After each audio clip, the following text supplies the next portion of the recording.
The wigs in Bridgerton are definitely beyond just hair, as they involve many techniques to make it work. And in this video, you get a new insight into the wigs breakdown and the machinery and skills that went into making them. If you've ever wondered why it takes 2 years plus most times before a new season of Bridgerton can be released, you should know that putting together the wigs is a part of the process that takes the longest time in the making of every Bridgerton season. One of the most talked about wigs in Bridgerton 3, Queen Charlotte's moving swan hair, took 2 years to produce, which we'll dive in later. Farida Guedar was the stylist behind Penn's hair upgrade. Although it looks like Penelope changed her entire hair from seasons 1 and 2, it's still the same wig that was used. In the past, Penn's hair had tighter curls and was usually packed up either in full or half style. But in season 3, the loose curls and glossiness were the major glow up in Penelope's wig. And the style that makes Penn look even more mature in season 3 is called the kiss style, which was inspired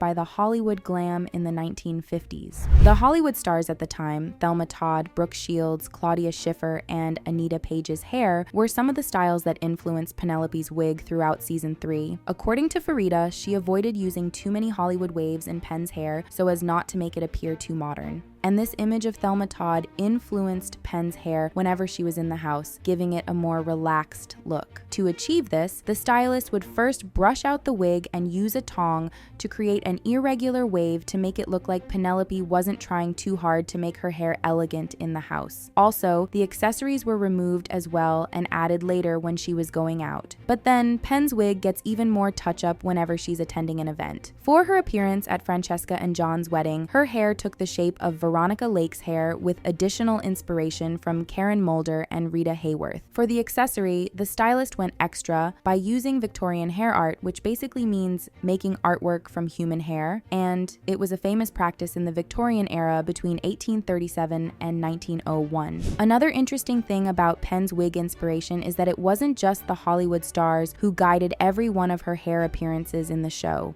For the full moon ball scene, the stylist, Farida, was inspired by her friend's wedding hairstyle, which had some of the curls pinned separately with pins that had been specially made from earrings. So, Penn's wig also had special flower pins in this scene with her hair neatly and gorgeously packed. From there, many other little details continued to inspire Penn's hairstyle, from the color and feel of her costume fabric to the event of the season, like the balloon scene where little details of small round accessories were added to her hair. Every scene with Penelope came down to spicing up her hairstyle to match the event or story in such a scene. For the carriage scene, the hairstyle was made to be more subtle without any distracting accessories because the scene was important, as it was the first time Colin would reveal his feelings to Penn. From making their feelings known to each other, they moved on to have a steamy moment in which it was a conscious effort to create a hairstyle that wouldn't disturb that moment. Also, a little wig flower was added to pin the hair in place and beautify the style. Another funny thing about the wig is that it was first curled tightly like the hairstyle Penn had on in seasons 1 and 2, but for season 3 it was brushed out to give the final look. The dream scene, which awakened Colin's feelings for Penn, also had a different style that's different from the one she had in reality. According to Farida, who styled the hair, this style was projected to have fuller hair at the bottom and to mix it up with over-pronounced curls, which will give it this fantasy feel and illusion that makes it look like a dream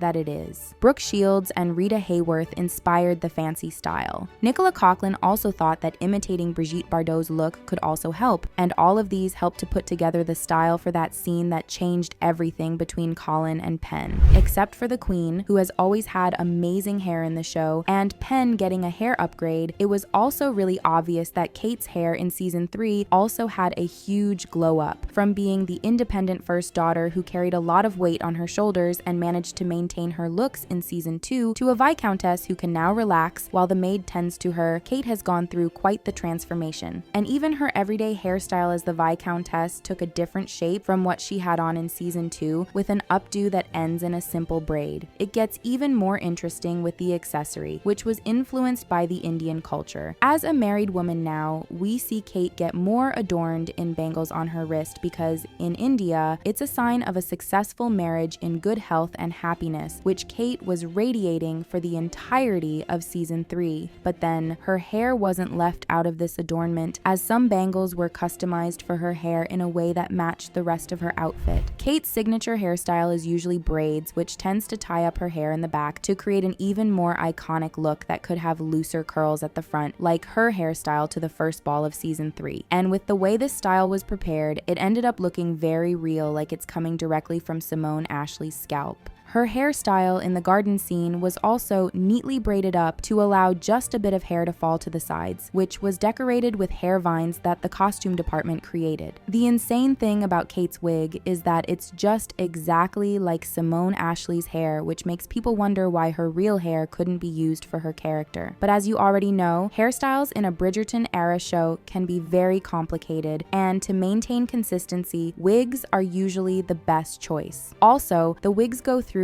a lot of heating processes for every styling needed on set, and so as not to damage Simone's real hair, the wig also serves as a protectant. And then wigs can always be prepared in advance whether the cast is on set or not, so it definitely saves a lot of time. Aside from the great character development that the Featherington sisters Prudence and Philippa underwent in season 3, their hairstyles have also extremely changed from season 1, when they were still unmarried, to now that they are married with babies. Their hairstyle in seasons 1 and 2 was always tightly packed with not so loose curls, which changed in a very interesting way as soon as they got married. In season 3, even though the hair still gets packed up, it's now bolder and glossier with more defined curls, although many of the reasons why the Featherington hairstyle improved is due to the new fortune they came into in season 3, which means they could now afford better hair care and elaborate styles than in the past, where they were usually broke. More work also went into the production of giving the hair an upgrade behind the scenes. For Prudence's hairstyle to the full moon ball, there was a lot of process involved, from pinning and curling the hair to twisting some parts of it to give it a more complex styling, which was rounded off with a purple accessory that suits the hairstyle. However, the purple accessory isn't just for fun, as one of the favorite colors of the Featheringtons is purple, which was obvious in their decoration demands for the Dankworth Finch ball. Another cool thing about Prudence's hairstyle is that her hair also takes different iconic shapes and styles, even when it's an updo like this 80s Regency mohawk wig she wore in the show. The beauty of this wig is that the hairstylist also makes sure to leave some of Bessie Carter's natural hair in the back of her head out to join with the wig in the final wrap-up.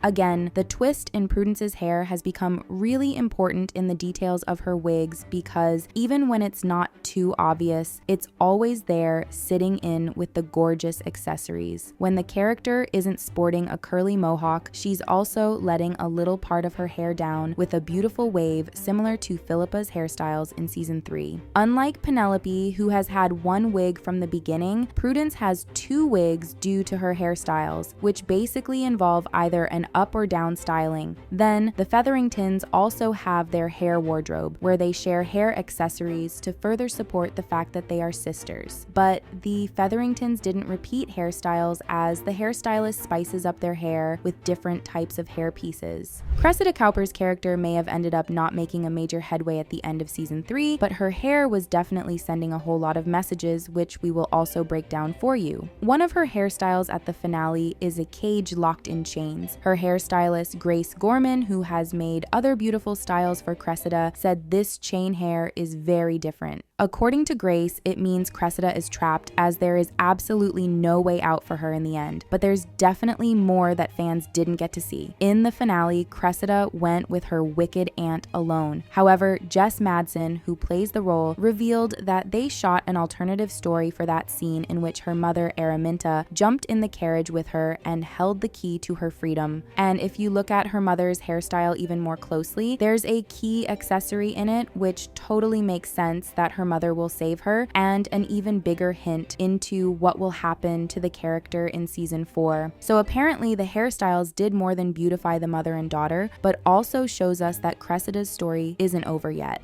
However, there's always been a story behind the queen's hair, and even though she doesn't repeat her hair, the swan wig was repurposed from another wig. And one of the interesting parts of this wig is that it's not just about assembling it, which we are going to break down to you how the moving swan was achieved. Instead, a lot of technical departments had to approve the wig before it could be made due to the techniques, batteries, and wirings involved. So, Golda Rosheuvel, who portrays the queen, wasn't just wearing a wig in episode 4 of Bridgerton 3, she was wearing battery packs as well, with wires running from the head to her leg. But then, the making of the wig was even more technical in itself before Golda was tasked with even more responsibility of wearing it. Right from season 2, the hair and makeup designer Erica Ökvist has had the vision to create a mechanical wig for Queen Charlotte, and Emma Rigby then created the wig. Emma mentioned that she panicked as soon as she was told to make the wig because it was a complicated task that involved building cages, putting in the mechanism, and ensuring it wasn't going to be too heavy to wear. But then she took on the challenge, and the first thing Emma laid down was a normal base wig itself and a light cage over it, which opened up to allow the swan to be seen once installed. After that, she made a platform inside the cage, which will in turn hold the carousel, the moving part of the wig, intact. This was to ensure the weight would be evenly distributed when Golda wore it. Then Emma went ahead to add and curl more hair to the wig cage, which was inspired by the shape of a Fabergé egg. But then the making of this hair gets even more interesting as the 3D printing of the carousel was also made and sprayed gold to join the original carousel before the petals and swans were added. If you look closely at the wig, it seems as though the swans are in their natural environment in a backdrop image. Just as you are seeing it, the image was hand painted by makeup artist Lara Prentice to reflect even more of the amazing movement happening with the swans. From there,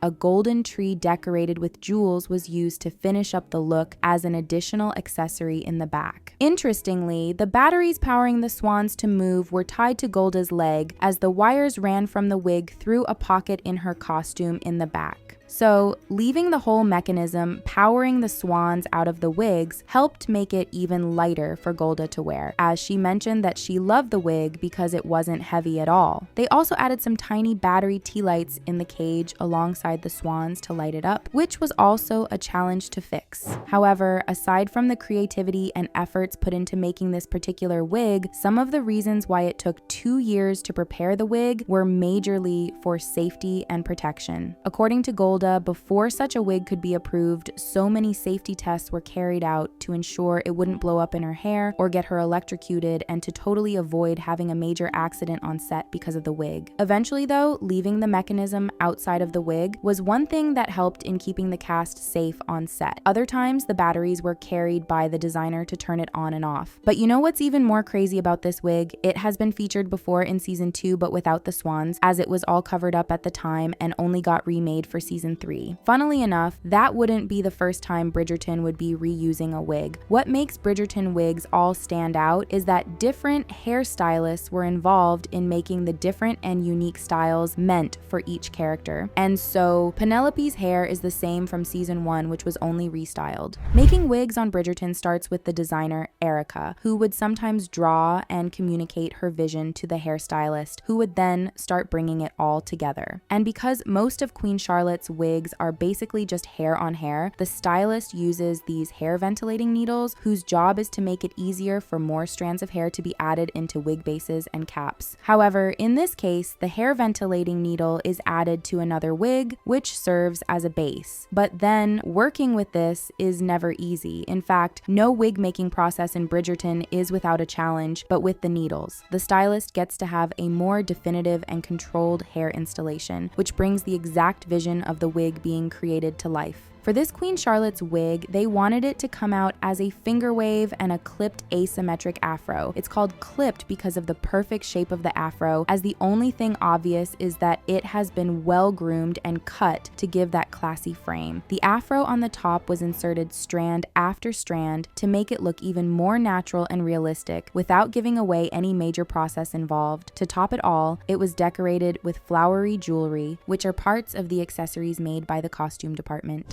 Speaking about wigs instead of real hair, Lady Danbury is a major character whose hair is different from the cast Adjoa Andoh, who's sporting a low haircut. In almost every scene of Lady Danbury in the Bridgerton franchise, her hair is usually up, but in one amazing moment of season 3, we get to see her hair down. However, what inspired this moment was the fact that the character is usually busy tending to many issues in the ton, and getting to let her hair down portrays how she relaxes in her own space. Although we got to see the rare moment with how Lady Danbury's hairstyle is like at home, it's not a common sight for Queen Charlotte, whose hairstyle is always made except for a few times when she was younger in the spin-off series. So Queen Charlotte's hair is meant to be a show-off no matter where she is, and this particular hair from season 3 was made into an asymmetry with bold, tight curls and fun details like the bow hair drops to the neck. While much of the Queen's hair was imagined and assembled creatively, this particular style was inspired by Bette Davis in her portrait from the 1944 movie Mr. Skeffington. Then, another of her hairstyles which she wore to the balloon event was another gigantic wig, with the making process starting with a base wig and a cage that points to heaven with a stairway. The idea for the cage was specifically inspired by the balloon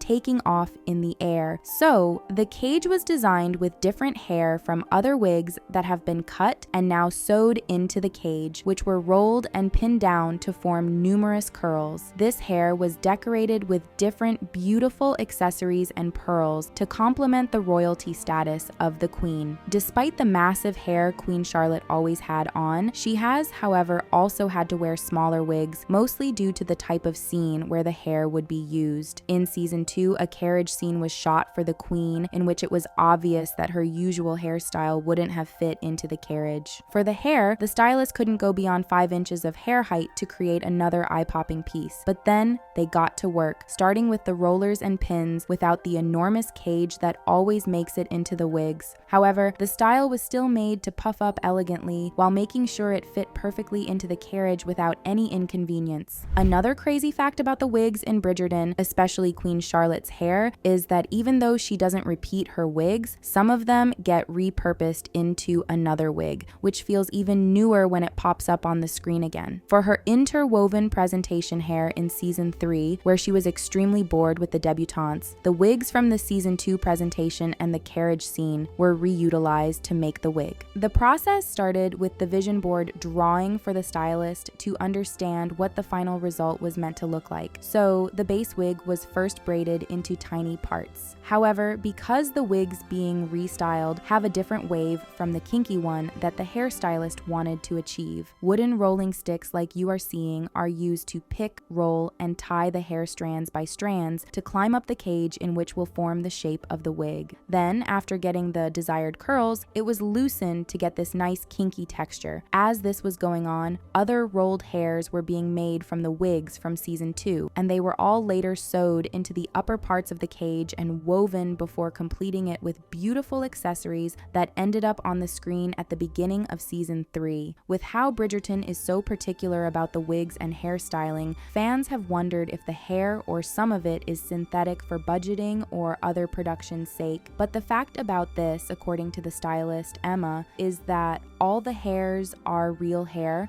and they are mostly handmade, as you can see from how it's been put together and also from the texture. So the Bridgerton wigs aren't just a bunch of creative artworks, but also luxurious items, and they are all in storage until there's any need to get a few of them, like the Queen's wigs repurposed for the future seasons of Bridgerton.